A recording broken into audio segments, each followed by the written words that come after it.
Well, better late than never.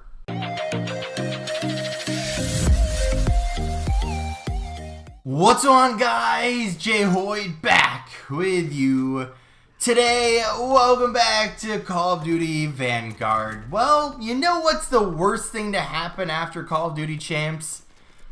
Getting sick, which on top of that, then being busy. So you're sick, then you're busy, then you don't have time to make videos, and then you're recovering from being sick, and you're still not able to make videos until almost 2 weeks later. So here we are, like I said in the intro, better late than never. We're here, Call of Duty Champs recap, and what an event it was. So I know it's a little bit late, obviously we know who the results and everything are, but it's still, I want to make a follow-up to my previous video with the predictions. So let's get into the actual bracket, because my predictions for at least round one were pretty good, but then after round one, I think every single one was wrong, I think, after that. So let's start with it. First round of the winners bracket, we had FaZe versus Subliners.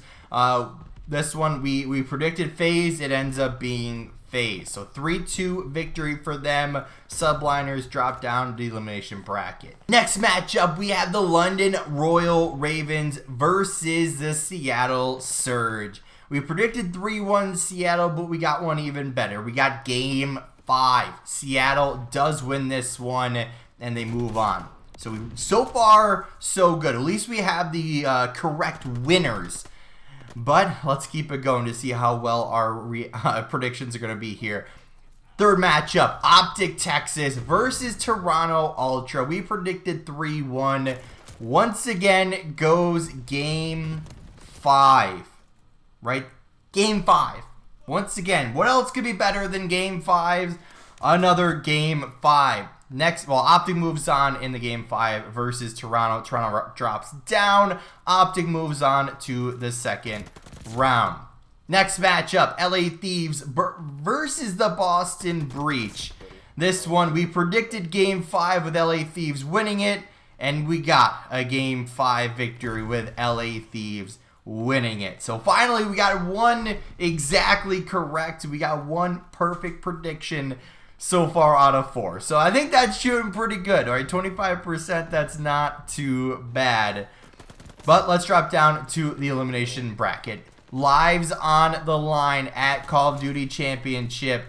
New York Subliners versus the London Royal Ravens. We predicted game 5 for New York. New York wins it game 5. New York Cinderella run continues after making it into champs last minute, and now they're here and into the second round of the elimination bracket, which is where our next two teams are going to look to head as Toronto Ultra face off against the Boston Breach. Now this one, we actually had a little bit of an upset in our predictions where we actually picked Boston.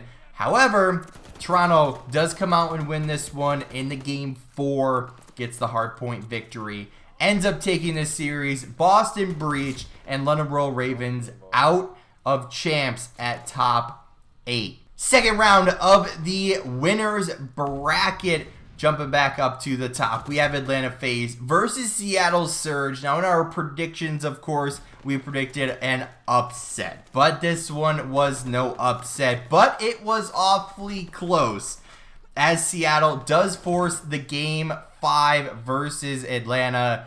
However, Atlanta proves to be just a little bit too strong as they do move on in the game 5 fashion. FaZe back to a winners finals, awaiting the winner of our next matchup, Optic Texas versus LA Thieves. Optic Texas, you know, looked really good so far in the tournament, but not in this series. They end up getting 3-0'd by LA Thieves. Obviously not something you want to have happen at champs. But LA Thieves do move on, right? LA Thieves just won our last event. They've been looking good, so I can't be too upset about it. But again, obviously we want Optic to win. So Optic does drop down to the elimination bracket. LA Thieves move on. Elimination bracket round number 2. We have Optic Texas versus the New York Subliners. Scump versus Crim6. What a better matchup you could have had I don't know, maybe Clay in there, but either way, New York comes in this one, you know, Cinderella run to be stopped in front of the green wall. Optic Texas with the 3-0 victory, knocking New York out of Call of Duty Champs. Optic Texas move on to round 3. Next matchup, we have Seattle Surge versus the Toronto Ultra. Of course, our predictions completely wrong in this case, but two strong teams, both inconsistent. Who's going to come out on top? Seattle Surge. They win it 3-1, ending Toronto's season. You know, both teams pretty solid, but in this case, Seattle does win this one, moving on to round 3 versus Optic Texas for top 4. So far we have London and Boston out at top 8. We have New York Subliners and Toronto Ultra out at top 6. And now we need some more teams, right? We're in our final 4. We have Atlanta FaZe and LA Thieves in the winners bracket finals. Then we have round 3 of the elimination bracket, Optic Texas versus Seattle Surge, down to our final 4, like I said. This time, though, Optic Texas going up against Seattle Surge. And unfortunately, this is where Optic's road does end. At top 4, Seattle coming out swinging in this matchup. They do take the series 3-1, move on to the elimination bracket finals to face off against the loser of our next matchup. The winners bracket finals features Atlanta FaZe and LA Thieves. LA Thieves do win this one, game 4, 3-1, setting up a rematch. FaZe versus Seattle from winners bracket round 2. LA Thieves await the winner. Fighting for top 3, FaZe versus Surge. You know, again, a rematch from winners round 2. This time, Atlanta FaZe. What could have been a better year for them to get back to another grand finals?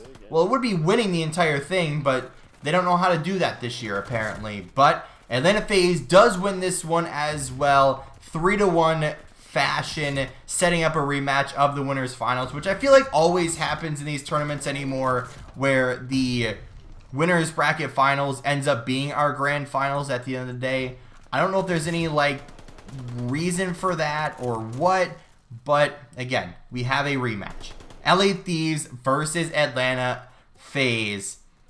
And this one, we have our first back-to-back champion, the LA Thieves. Congratulations to the boys over there. 100 Thieves, nadeshot, Mud Dog, of course, Octane, Kenny, Draza, Envoy, and of course, JCap and Shane. The rest of the squad over there, 100 Thieves, LA Thieves. Obviously, I wish it was Optic, but, for being, nadeshot's, new organization apart from Optic, obviously it's good to see him get one.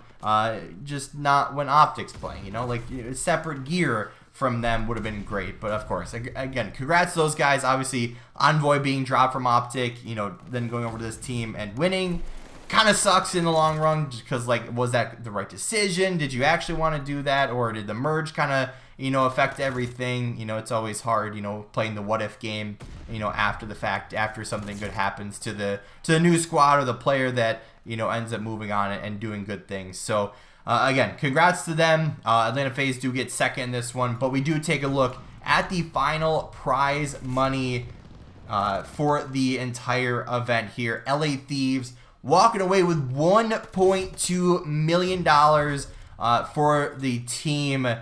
Atlanta FaZe does get second with $650,000. Seattle Surge gets $320,000. Optic Texas get $160,000. New York Subliners and Toronto Ultra each get $80,000 for them. And then Boston Breach and London Royal Ravens get $30,000 each for those teams. Of course, our other final 4 teams not at the event. Obviously, they don't get no money. But with all that being said, that does end the CDL 2022 season, the Vanguard season. As far as what the next couple of months will look like for Call of Duty content, I don't know what it is. I kind of been wanting to go back and play older Call of Duties, Don't know what it is, but I kind of am in the mood for that. So potentially look out for that. Maybe we'll get Ben in on the mix, go back and play some older games, maybe some jetpack games. Maybe we'll have to see what goes on from there. But hopefully, we'll be covering all of the Call of Duty news. Of course, there's been lots of team changes already. Players getting dropped, people already announcing stuff. People that have already announced their free agents or dropped their team. I don't think anybody can be signed for another week or so. But we have lots of news waiting to come out. We have a whole document, listed for everything to do with all the free agents. But again, congrats to LA Thieves on winning the World Championship. For being our first back-to-back champions this year, being our only two-time champions of the year as well. And of course, we look forward to seeing what happens coming this offseason. But if you did enjoy, make sure to hit that like button down below. Leave all of your thoughts and comments down in the comment section down there as well. And if you haven't, or if you're brand new here, make sure to subscribe. Turn on those post notifications so you never miss an upload. And don't forget, you can always change your mind later. With all that being said, guys, we'll see you in the next one.